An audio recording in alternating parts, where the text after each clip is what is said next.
Hello and welcome to the Snipers Club. I'm your host, the Nightwatchman, and today we are going to be previewing the first test between Australia and the Windies starting in Adelaide on Wednesday.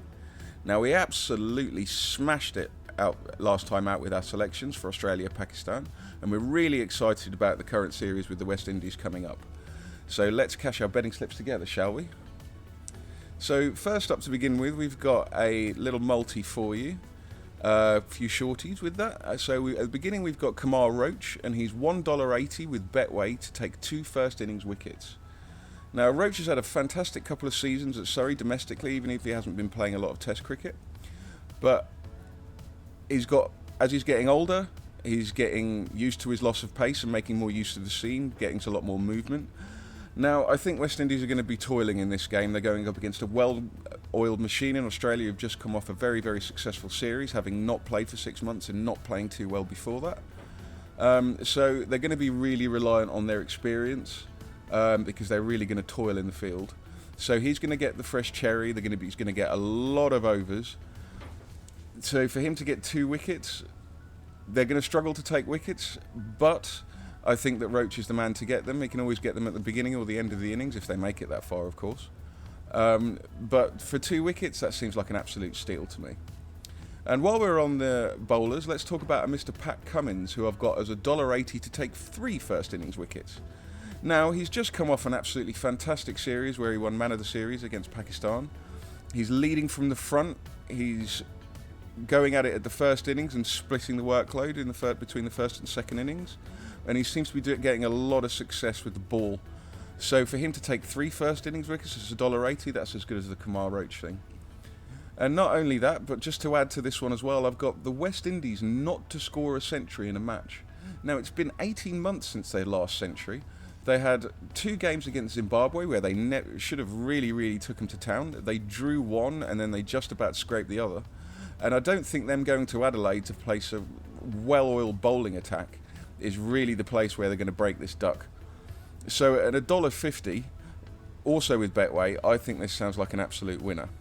Now, we did try to combine these as a multi, but Betway in the UK wasn't allowing us to do this. So what I would suggest, guys, is have a look around your bookies and shop around in Australia, because if you can get similar odds, you will find in excess of $6, $6.50 combining those 3 as a multi.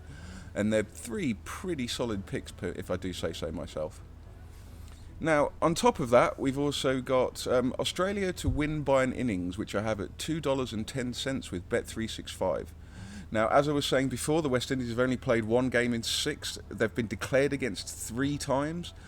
West Indian cricket, as always, the board is kind of letting them down. Like, their players are in and out of the side and no one really knows what's going on. They've got 2 or 3 players, but not many of them had a really good season. Craig Braithwaite and Taganareen Chanderpaul are not looking like the best of openers for the West Indies that they've ever had. So they're going to really struggle in this match against a team that, like I said, is in really top form at the moment.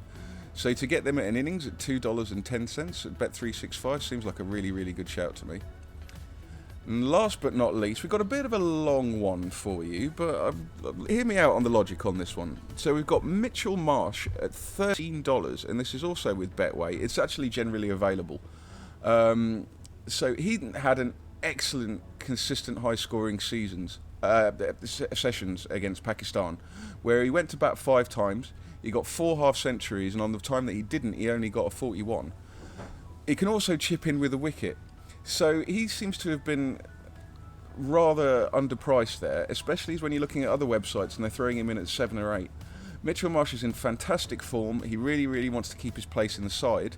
So if you fancy a bit of a long one, I think him as player of the match at $13 might be a really good shout.